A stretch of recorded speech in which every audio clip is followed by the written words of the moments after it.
ರೆಡಿಯಾಗಿದೆ. ಇವಾಗ ಸಿಂಪಲಾಗಿ ಮಾಡುವಂತಹ ಒಂದು ಸ್ಪೆಷಲ್ ರೆಸಿಪಿ ಆಲೂಗಡ್ಡೆ ಇದ್ದರೆ ಸಾಕು, 10 ನಿಮಿಷಕ್ಕೆಲ್ಲ ರೆಡಿ ಮಾಡ್ಕೋಬೋದು.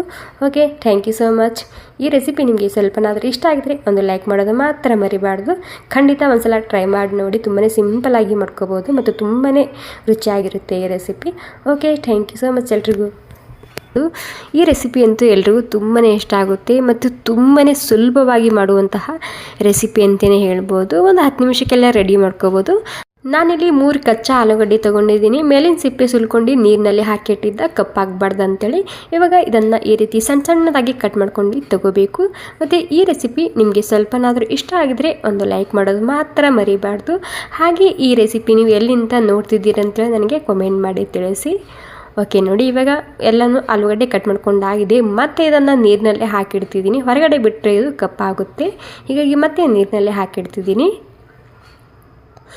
ಓಕೆ ನೋಡಿ, ಎಲ್ಲನೂ ಸೇರಿಸಿ ಮತ್ತೆ ನೀರಿನಲ್ಲಿ ಹಾಕಿಟ್ಕೊಂಡಾಗಿದೆ. ಇವಾಗ ಇದನ್ನು ಹಾಗೇ ನೀರಿನಲ್ಲೇ ಇಡಬೇಕಾಗುತ್ತೆ, ಯಾಕಂದರೆ ಹೊರಗಡೆ ಇಟ್ಟರೆ ಕಪ್ಪಾಗುತ್ತೆ ಇದು. ಇವಾಗ ಇಲ್ಲಿ ಕಡಾಯಿನಲ್ಲಿ ಸ್ವಲ್ಪ ಎಣ್ಣೆ ಸೇರಿಸ್ತಿದ್ದೀನಿ. ಎಣ್ಣೆ ಬಿಸಿ ಆದಮೇಲೆ ಸ್ವಲ್ಪ ಸಾಸಿವೆ ಜೀರಿಗೆ ಹಾಕ್ತಿದ್ದೀನಿ. ಓಕೆ, ಇವಾಗ ಇವೆರಡು ಚಟಪಟ ಅನ್ನಬೇಕು. ಚಟಪಟ ಅಂದಾದಮೇಲೆ ಇಲ್ಲಿ ಬೆಳ್ಳುಳ್ಳಿ ಹಾಕ್ಕೊತಿದ್ದೀನಿ. ಬೆಳ್ಳುಳ್ಳಿನೇ ಸ್ವಲ್ಪ ಜಜ್ಜಿ ಹಾಕ್ಕೊತಿದ್ದೀನಿ. ಇದೇ ರೀತಿ ಹಾಕ್ಕೊಳ್ಳಿ, ಫ್ಲೇವರ್ ತುಂಬ ಸರಿಯಾಗಿ ಬರುತ್ತೆ. ಒಂದು ಬ್ಯಾಡಗಿ ಮೆಣಸಿನ್ಕಾಯಿ ಮತ್ತು ಸ್ವಲ್ಪ ಹಿಂಗೆ ಹಾಕ್ಕೊತಿದ್ದೀನಿ. ಮತ್ತು ಒಂದು ಅರ್ಧ ಚಮಚ ಉದ್ದಿನಬೇಳೆ ಮತ್ತು ಸ್ವಲ್ಪನೇ ಕರಿಬೇವು ಸೊಪ್ಪು ಸೇರಿಸ್ತಿದ್ದೀನಿ. ಇವಾಗ ಏನಿಲ್ಲ, ಈ ಎಲ್ಲ ಸಾಮಗ್ರಿ ಹಸಿ ವಾಸನೆ ಹೋಗೋ ತನಕ ಹುರ್ಕೊಂಡು ತೊಗೋಬೇಕು ಅಷ್ಟೇ.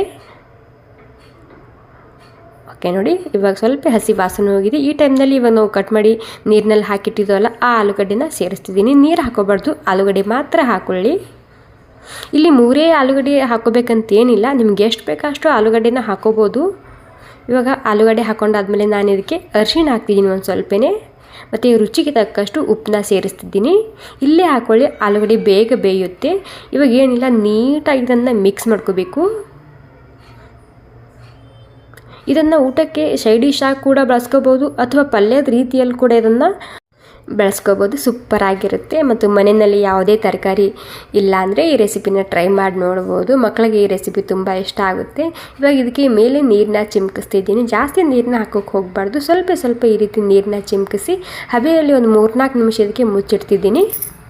ನೋಡಿ, ನೀರು ಚಿಮ್ಕಿಸಿ ಹಬೆಯಲ್ಲಿ ಒಂದು 3 ನಿಮಿಷ ಇದಕ್ಕೆ ಬಿಟ್ಟಿದ್ದ. ಇವಾಗ ಪೂರ್ತಿಯಾಗಿ ಆಲೂಗಡ್ಡೆ ಸಾಫ್ಟ್ ಆಗಿದೆ, ಒಂದು ನೋಡ್ತಿರ್ಬೋದು. ಚೆಕ್ ಮಾಡಿ ನೋಡ್ಬೋದು. ಸಾಫ್ಟ್ ಆಗಿಲ್ಲ ಅಂದರೆ ಮತ್ತೆ ಒಂದು 2 ನಿಮಿಷ ನೀರನ್ನ ಚಿಮ್ಕಿಸಿ ಹಬೆಯಲ್ಲಿ ಬಿಡ್ಬೋದು.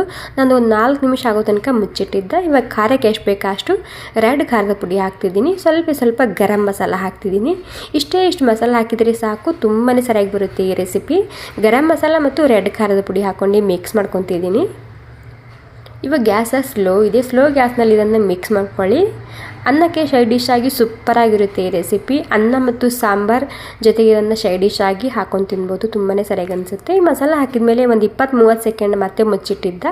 ಇವಾಗ ನೋಡಿ, ರೆಡಿಯಾಗಿದೆ. ಇವಾಗ ಸಿಂಪಲಾಗಿ ಮಾಡುವಂತಹ ಒಂದು ಸ್ಪೆಷಲ್ ರೆಸಿಪಿ ಆಲೂಗಡ್ಡೆ ಇದ್ದರೆ ಸಾಕು, 10 ನಿಮಿಷಕ್ಕೆಲ್ಲ ರೆಡಿ ಮಾಡ್ಕೋಬೋದು. Okay, thank you so much.